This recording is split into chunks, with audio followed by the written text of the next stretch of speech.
Hello दोस्तों, क्या आपके गर्दन में दर्द हो रहा है या आपके गर्दन में अकड़न बनी रहती है या आपके गर्दन से हाथों में दर्द, सुनपन और झंझाहट आती है या आप सुबह जब उठते हैं तो उठते ही आपको चक्कर आने लगता है, तो हो सकता हो आपकी गर्दन की नस दब रही हो।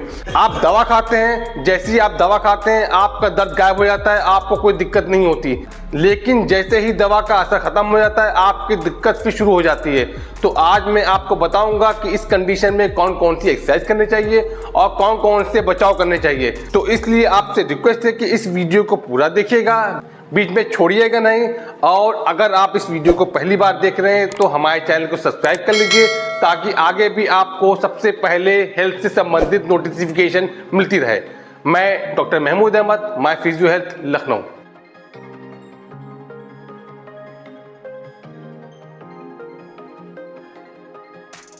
सबसे पहले मैं आपको बताऊं कि जो आपकी गर्दन में नस दब रही है वो क्यों दब रही है।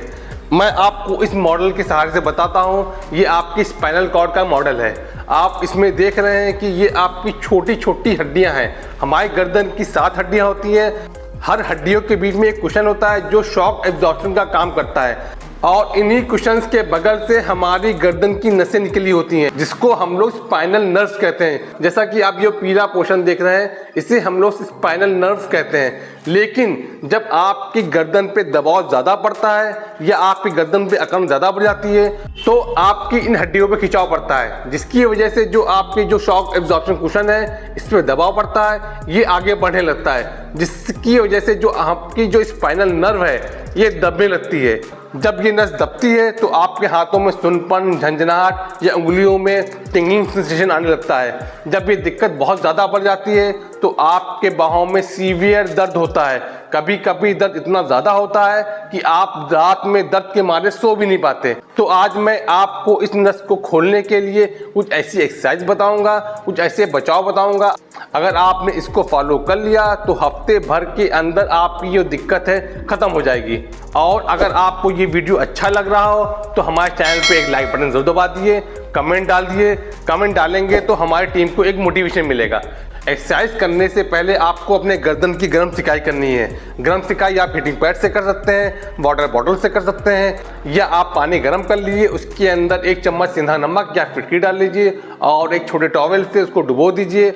और उसको निचोड़ने के बाद अगर आप यहाँ सिकाई करते हैं तो ये एक सिकाई बहुत ही अच्छी होती है। जब आप सिकाई करते हैं तो आपकी गर्दन की मांसपेशियाँ सॉफ्ट हो जाती हैं। सिकाई करने के बाद जब आप एक्सरसाइज करेंगे तो आपके गर्दन में दर्द नहीं होगा।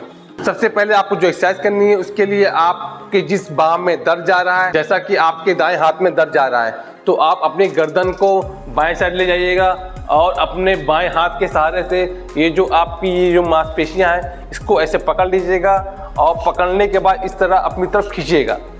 जब आप इस तरह खींचेंगे तो ये जो मांसपेशियां टाइट होती हैं वो ढीली होंगी। जितनी ये मांसपेशियां ढीली होंगी आपकी मांसपेशियों की भी जो नसें जा रही हैं वो भी ढीली होंगी और आपके जो दर्द हाथों में जा रहा है उसमें आराम मिलेगा। इसी तरह आपको बाएं साइड भी करना है। आप दाएं साइड हाथ गर्दन कर लीजिएगा और अपने दाएं हाथ के सहारे से इस तरह आपको ऐसे अपनी इस तरह मसाज करनी है। ये आप करेंगे तो आपकी दोनों तरफ की गर्दन की मांसपेशियां ढीली होंगी और आपकी गर्दन में आराम मिलेगा। इस मसाज को आप 2 से 3 मिनट कर सकते हैं।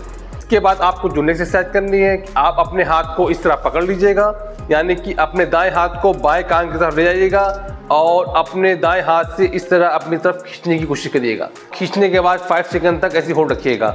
1 2 3 4 5, छोड़िए। इसी तरह अपने बाएं हाथ को दाएं तरफ ले जाइएगा और अपने बाएं साइड इस तरह खींचिएगा।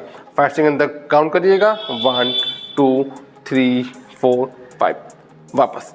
जब आप ये एक्सरसाइज करते हैं, जब आप इस तरह खींचते हैं तो यहाँ की स्टर्नोक्लीटोमेस्टोइड मसल्स होती है, इस पे खिंचाव आता है। क्योंकि जब आपके गर्दन में दर्द होता है तो जो स्टर्नोक्लीटोमेस्टोइड मसल्स होती है ये काफ़ी टाइट होती है, क्यों इसको ढीला करना बहुत ज़रूरी होता है। ये जितनी ढीली होगी आपके गर्दन के दर्द में आराम मिलेगा। इसके बाद आपको जो नेक्स्ट एक्सरसाइज करनी है उसको हम लोग चिन टक एक्सरसाइज कहते हैं। इसके लिए आप अपनी इंडेक्स फिंगर को अपने चिन पर रख लीजिएगा। रखने के बाद अपने चिन से आगे की ओर धक्का दीजिएगा और गर्दन को आगे ले जाइएगा। इस तरह आप करेंगे। जब आप इस तरह करेंगे तो आपको फील करेंगे कि आपकी गर्दन पे यहाँ पे प्रेशर आ रहा है। यहाँ पे जितना प्रेशर आएगा वहाँ की जो आइसोमेट्रिक मूवमेंट होगा और वहाँ की मांसपेशियाँ स्ट्रांग होंगी। वहाँ की मांसपेशियाँ जितनी स्ट्रांग होंगी आप पे गर्दन के दर्द में आराम मिलेगा। इस एक्सरसाइज को आप 15 से 20 बार कर सकते हैं। इसके बाद आपको जो नेक्स्ट एक्सरसाइज करनी है उसे हम लोग शोल्डर श्रगिंग एक्सरसाइज कहते हैं। इसके लिए आप सीधे बैठ जाइएगा या खड़े रहिएगा और अपने कंधे को ऊपर जितना ले जा सकें ले जाइएगा। ले जाने के बाद 5 सेकंड होल्ड करिएगा। 1 2 3 4 5। फिर जितना नीचे स्ट्रेच कर सके उतना नीचे करिएगा। फिर 5 सेकंड तक होल्ड करिएगा। 1 2 3 4 5। इसी तरह आपको फिर ऊपर ऐसे ले जाना है, 5 सेकंड तक होल्ड रखना है। फिर इसी तरह आपको नीचे ले जाना है, 5 सेकंड होल्ड करना है। इस एक्सरसाइज के भी आपको 10 रिपीटेशंस करने हैं। इसके बाद आपको जो नेक्स्ट एक्सरसाइज करनी है उसे हम लोग नेक आइसोमेट्रिक एक्सरसाइज कहते हैं। इसमें 4 एक्सरसाइज होती हैं, आगे की, पीछे की, दाएं की, बाएं की। तो सबसे पहले आपको आगे की एक्सरसाइज करनी है। उसके लिए आप अपने हाथ को अपने सर के ऊपर रख लीजिएगा और आप ध्यान रखिएगा कि आपको अपने सर से हाथ पे और हाथ से सर पे धक्का देना है, लेकिन गर्दन आपकी मुड़नी नहीं चाहिए। आपको इस तरह एक्सरसाइज करनी है। 5 सेकंड तक होल्ड करना है। 1 2 3 4 5। छोड़िए। आप देख रहे हैं कि मैं एक्सरसाइज कर रहा हूं तो मेरी गर्दन का मूवमेंट नहीं हो रहा है, बस मैं अपने सर से हाथ पे और हाथ पे सर पे धक्का दे रहा हूं और सारा प्रेशर आपकी यहाँ पे आ रहा है। यहाँ पे जितना प्रेशर आता है तो आपके यहाँ की स्पाइनल कॉर्ड का मूवमेंट होता है और जो यहाँ की नस दबती है वो खुलना शुरू हो जाती है और जब आपकी वो नस खुलेगी तो आपके हाथों में जो दर्द जा रहा है वो कम होना शुरू हो जाएगा। इसी तरह आपको अपने पीछे की एक्सरसाइज करनी है। इसके लिए आप अपने दोनों हाथ को अपने सर के पीछे की ओर इस साइड रख लीजिएगा। आपको उसी तरह एक्सरसाइज करनी है कि हाथ से सर पे और सर पे हाथ से प्रेशर देना है और गर्दन आपकी उसी पोजीशन पे रहनी चाहिए। धक्का दीजिएगा पीछे की ओर। 5 सेकंड होल्ड करिएगा। 1 2 3 4 5। छोड़िए। इसी तरह आपको दाएं हाथ की एक्सरसाइज करनी है। आप अपने दाएं हाथ को अपने कान के ऊपर रख लीजिएगा और हाथ को इस तरह सीधा कर लीजिएगा। फिर आपको उसी तरह एक्सरसाइज करनी है कि हाथ से सर पे और सर से हाथ पे प्रेशर देना है। 5 सेकंड होल्ड करना है। 1 2 3 4 5। ढीला छोड़ देना है। इसी तरह आपको बाएं हाथ की करनी है। आप अपने हाथ को कान के ऊपर रखिएगा और हाथ को सीधा कर लीजिएगा और अपने हाथ से सर पे और सर से हाथ पे धक्का देना है। 5 सेकंड होल्ड करना है। 1 2 3 4 5। फिर ढीला छोड़ देना है। इस एक्सरसाइज को आपको 5 से 10 रिपीटेशंस करने हैं। चलिए आपको कुछ बचाव बताते हैं, क्योंकि एक्सरसाइज के साथ बचाव करना बहुत ज़रूरी होता है। अगर आप सही से बचाव नहीं लेंगे तो हो सकता हो आपको जल्दी आराम नहीं मिले। सबसे पहला बचाव है कि आप जब भी लेटे हैं तो आप तकिया नहीं लगाइए। तकिया लगाने में भी 2 भांतियाँ हैं कि अगर आप सीधे लेट रहे हैं तो तकिया आपको पतली लगानी है और अगर आप करवट से लेट रहे हैं तो तकिया आपको मोटी लगानी है। तकिया आपको करवट में इतनी मोटी लगानी है ताकि गर्दन और ये शोल्डर के बीच में जो गैप है पूरा भरा हुआ जाए। जब आप करवट में बगैर तकिया के सोते हैं तो आपकी गर्दन इस तरह तिरछी रहती है, तो आपके अपोजिट तरफ काफ़ी खिंचाव आता है, तो आपकी गर्दन की नस चढ़ने के चांसेस बढ़ जाते हैं। इसके अलावा अगर आप झुक के काम कर रहे हैं तो उसको तुरंत बंद कर दिए, क्योंकि जब आप झुक के काम करते हैं तो गर्दन की हड्डियों पर काफ़ी दबाव पड़ता है और आपकी दिक्कत बढ़ सकती है। इसके अलावा अगर आप बेड से उठते हैं तो पहले आप करवट में आ जाइए। करवट में आने के बाद उठिए। अगर आप सीधे उठते हैं तो पूरा जोर आपकी गर्दन में पड़ता है, तो उससे आपकी गर्दन की दिक्कत बढ़ सकती है। और अगर आपको चक्कर आ रहा है तो आप मार्केट से सर्वाइकल कॉलर खरीद लीजिए। सर्वाइकल कॉलर कई तरह के आते हैं। आपको कौन सा सर्वाइकल कॉलर पहनना है, डिस्क्रिप्शन में इसका लिंक पड़ा हुआ है, आप वहाँ पे जाके इसको परचेस कर सकते हैं। ये थी कुछ बेसिक जानकारियाँ जिसको मैंने अपने एक्सपीरियंस के हिसाब से आपके सामने शेयर की है।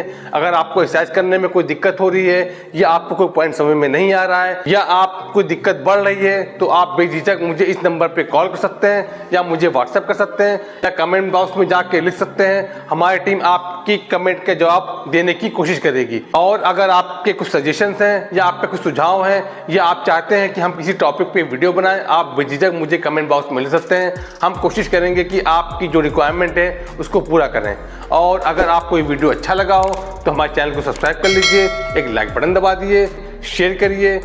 शेयर खासकर उन लोगों को करिए जो आपके मित्र हैं, आपके रिश्तेदार हैं और जो गर्दन में दबी नस से परेशान हैं। अगर आप उनको शेयर करेंगे तो हो सकता है उनकी भी मदद हो सके। फिर मिलेंगे फिर किसी नए वीडियो के साथ, तब तक के लिए नमस्कार।